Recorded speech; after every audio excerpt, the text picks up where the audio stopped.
आत्मीय शिक्षक बंधू आणि भगिनींनो नमस्कार. मी माझ्या शैक्षणिक यूट्यूब चॅनलमध्ये आपल्या सर्वांचं सहर्ष स्वागत करतो.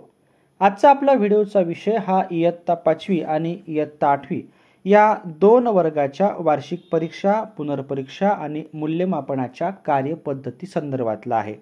आपल्या सर्वांना कल्पना आहे की बालकांचा मोफत व सक्तीच्या शिक्षणाचा अधिकार अधिनियम 2009 जो 1 एप्रिल 2010 पासून संपूर्ण देशात लागू झाला होता, त्या कायद्यातल्या कलम 16 मध्ये कोणत्याही बालकाला त्याचं प्राथमिक शिक्षण पूर्ण होईपर्यंत एकाच वर्गात ठेवता येणार नाही अथवा बालकाला शाळेतून काढून टाकता येणार नाही असं नमूद केलं होतं. त्याच्यामुळे इयत्ता 8वी पर्यंत आपण कोणत्याही विद्यार्थ्याला नापास करत नव्हतो. परंतु आजचा जो शासन निर्णय आहे, जो 7 डिसेंबर 2023 चा शालेय शिक्षण व क्रीडा विभागाचा, या शासन निर्णयामध्ये इयत्ता 5वी आणि इयत्ता 8वी या दोन वर्गाच्या वार्षिक परीक्षा, पुनर्परीक्षा आणि मूल्यमापनाच्या संदर्भात काही महत्त्वाचे बदल सुचवलेले आहे. नेमके बदल कोणते आहे? विद्यार्थ्यांना नापास करायचं की करायचं नाही, नापास करावायचं नसेल आणि जर तो विद्यार्थी नापास झाला असेल तर पुनर्परीक्षा कशा घ्यायच्या आहे आणि त्याचं नाव काढायचं नसेल तर त्याला त्याच वर्गात ठेवायचं आहे का, या आणि अशा अनेक प्रश्नांची उत्तरे देणारा हा आजचा 7 डिसेंबर 2023 चा शासन निर्णय सगळ्यात शिक्षकांनी आणि मुख्याध्यापकांनी वाचण्याची नितांत आवश्यकता आहे. त्यासाठी आपण महाराष्ट्र शासनाच्या संकेतस्थळावर सुद्धा हा शासन निर्णय वाचू शकता. या व्हिडिओच्या माध्यमातून 14 पानाचा हा शासन निर्णय आपण थोडक्यात सांगण्याचा प्रयत्न करणार आहोत. अशाच प्रकारच्या विविध शैक्षणिक बातम्या समजून घेण्यासाठी माझ्या यूट्यूब चॅनलला लाईक आणि सबस्क्राईब करा अशी नम्र विनंती मी आपल्याला या व्हिडिओच्या माध्यमातून करतो आहे. सोबतच या अनुषंगाने आपल्याला काय वाटते इयत्ता 5वी आणि इयत्ता 8वीच्या परीक्षेच्या संदर्भात ते आपण कॉमेंट बॉक्समध्ये जरूर नमूद करा. अशाच प्रकारच्या शालेय शिक्षण विभागाचे विविध शासन निर्णय आणि परिपत्रके आपल्याला जर समजून घ्यायचे असेल तर डिस्क्रिप्शन बॉक्समध्ये विविध प्रकारच्या लिंक्स या उपलब्ध आहेत, त्याचाही उपयोग आपण करू शकता. आता आपण हा शासन निर्णय थोडक्यात समजून घेऊया. सुरुवातीला प्रस्तावना आहे जी मी मगाच सांगितलेली आहे. बालकाचा मोफत व सक्तीच्या शिक्षणाचा अधिकार अधिनियम 2009 त्यातलं कलम 16 त्याच्यामध्ये सुधारणा झालेली आहे आणि त्यानुसार इयत्ता 5वी आणि इयत्ता 8वी या वर्गासाठी वार्षिक परीक्षा ही अनिवार्य केलेली आहे. या वार्षिक परीक्षेच्या अनिवार्यतेच्या दृष्टिकोनातून शासनाचा निर्णय नेमका काय झालेला आहे ते आपण सुरुवातीला समजून घेऊया. आता आपण प्रचलित कार्यपद्धती व कायदेशीर बाबी समजून घेऊया. संदर्भ क्रमांक 2 अन्वये महाराष्ट्र राज्यामध्ये सन 2010-2011 या शैक्षणिक वर्षापासून इयत्ता 1 ते इयत्ता 8वी साठी सातत्यपूर्ण सर्वंकष मूल्यमापनाची कार्यपद्धती लागू करण्यात आलेली आहे. त्यानुसार इयत्ता 1 ते इयत्ता 8वी मधील विद्यार्थ्यांचे आकारिक व संकलित मूल्यमापन करण्यात येते. सदर कार्यपद्धतीमधील मुद्दा क्रमांक 2.10 नुसार ड व त्याखालील श्रेणी मिळाल्यास अशा विद्यार्थ्यांना अतिरिक्त पूरक मार्गदर्शन करून किमान श्रेणी क2 पर्यंत आणणे शाळा व शिक्षकांवर बंधनकारक राहील. मात्र अशा विद्यार्थ्यांना कोणत्याही परिस्थितीत त्याच इयत्तेत ठेवता येणार नाही असे नमूद करण्यात आलेले आहे. सबब इयत्ता 8वी पर्यंत कोणत्याही बालकास कोणत्याही इयत्तेमध्ये अनुत्तीर्ण ठरविण्यात येत नाही अथवा बालकास त्याच वर्गात ठेवले जात नाही असं हे जे आहे ते मुद्दा क्रमांक 2.10 मध्ये नमूद केलं होतं. आता मग त्याच्यामध्ये काही मर्यादा होत्या. इयत्ता 5वी आणि इयत्ता 8वीच्या वार्षिक परीक्षेच्या काही मर्यादा होत्या. त्या मर्यादा कोणत्या आहेत त्या आपण या ठिकाणी वाचून लक्षात घेऊ शकता. याच्यामुळे व्हिडिओची लांबी वाढू शकते. आता इयत्ता 5वी आणि इयत्ता 8वी साठी वार्षिक परीक्षेबाबत नवीन पद्धतीनुसार होणारे जे फायदे आहेत ते आपण लक्षात घेऊया. इयत्ता 1 ते इयत्ता 5वी या प्राथमिक शिक्षणाच्या टप्प्यावर विद्यार्थ्यांनी अपेक्षित अध्ययन संपादनूक प्राप्त केली आहे की नाही याची वस्तुनिष्ठपणे खात्री होईल. इयत्ता 6वी ते इयत्ता 8वी या उच्च प्राथमिक शिक्षणाच्या टप्प्यावर विद्यार्थ्यांना अपेक्षित अध्ययन संपादनूक प्राप्त केली आहे किंवा नाही याची वस्तुनिष्ठपणे खात्री होईल. प्राथमिक शिक्षणाचा पाया भक्कम करूनच विद्यार्थ्यांना उच्च प्राथमिक व माध्यमिक स्तरावर प्रवेश देता येईल. उच्च प्राथमिक स्तरावर वयानुरूप समकक्ष वर्गात प्रवेश देण्यापूर्वी विद्यार्थ्यांनी प्राथमिक स्तरावरील अध्ययन निष्पत्ती प्राप्त केल्या आहेत याची सुनिश्चिती करता येईल. वार्षिक परीक्षेसाठी आवश्यकतेनुसार सवलतीचे वाढीव गुण, अतिरिक्त पूरक मार्गदर्शनाची सोय व पुनर्परीक्षेची संधी या विशेष प्रयोजनामुळे विद्यार्थ्यांमध्ये परीक्षेबाबत असणारी भीती दूर करता येईल। आता या वार्षिक परीक्षेचा उद्देश सुद्धा आपल्याला या ठिकाणी दिसतो आहे। मुख्य आहे ते इयत्ता 5वी आणि इयत्ता 8वी या 2 वर्गासाठी वार्षिक परीक्षा आणि मूल्यमापनाची कार्यपद्धती ती कशी आहे ते समजून घ्या। इयत्ता 5वी व इयत्ता 8वी साठी प्रथम व द्वितीय सत्रामध्ये आकारिक मूल्यमापन शासन निर्णय दिनांक 20 ऑगस्ट 2010 अन्वये विहित करण्यात आलेल्या सातत्यपूर्ण सर्वंकष मूल्यमापन कार्यपद्धतीनुसार करण्यात येईल। सातत्यपूर्ण सर्वंकष मूल्यमापन कार्यपद्धतीनुसार द्वितीय सत्रातील संकलित मूल्यमापन 2 हे वार्षिक परीक्षा म्हणून संबोधण्यात येईल। हा शब्द अत्यंत महत्त्वाचा आहे।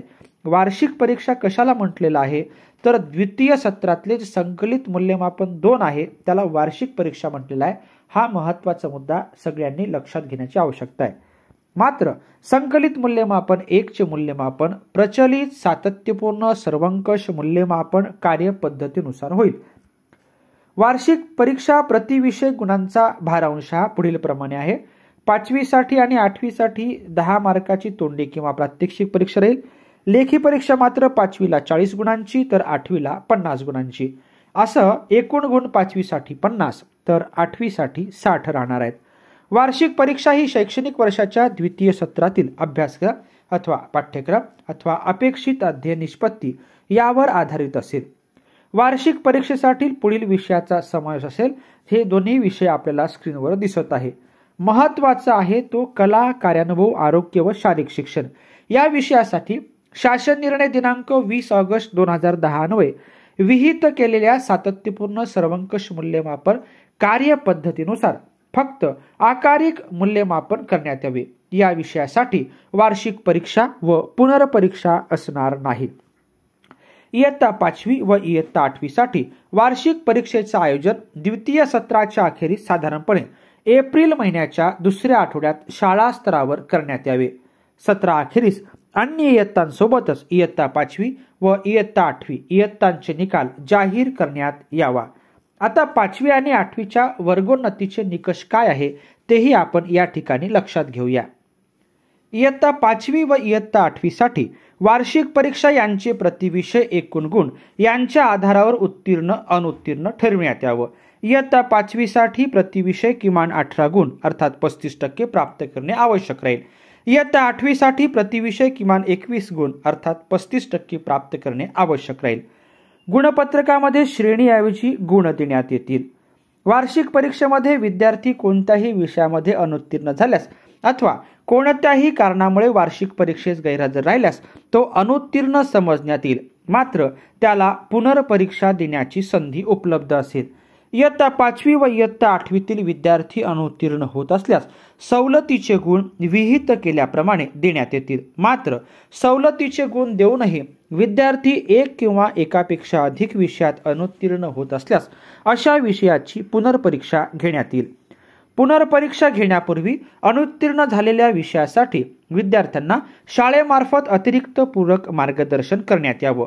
पुनर्परीक्षा देण्यासाठी पात्र ठरलेला एकही विद्यार्थी अतिरिक्त पूरक मार्गदर्शनापासून वंचित राहणार नाही याची काळजी घ्यावी। अतिरिक्त पूरक मार्गदर्शनासाठीचं वेळापत्रक, विद्यार्थी उपस्थिती, शिक्षक उपस्थिती याबाबतच्या नोंदी शाळा स्तरावर ठेवण्यात यावा। पुनर्परीक्षेच्या संदर्भात काय सूचना आहेत तेही लक्षात घ्या। पुनर्परीक्षा केवळ इयत्ता 5वी व इयत्ता 8वीच्या वार्षिक परीक्षेत अनुत्तीर्ण ठरलेल्या विद्यार्थ्यांसाठीच घेण्यात येईल। वार्षिक परीक्षेत ज्या विषयामध्ये विद्यार्थी अनुत्तीर्ण झालेला आहे अशा विषयासाठी पुनर्परीक्षा घेण्यात येईल। कला, कार्यानुभव, शारीरिक शिक्षण व आरोग्य शिक्षण या विषयाची पुनर्परीक्षा असणार नाही। पुनर्परीक्षेमधील गुणांच्या आधारेच विद्यार्थ्यास उत्तीर्ण अथवा अनुत्तीर्ण ठरविण्यात यावे। पुनर्परीक्षा प्रति विषय भारांश हा पुढील प्रमाणे असेल।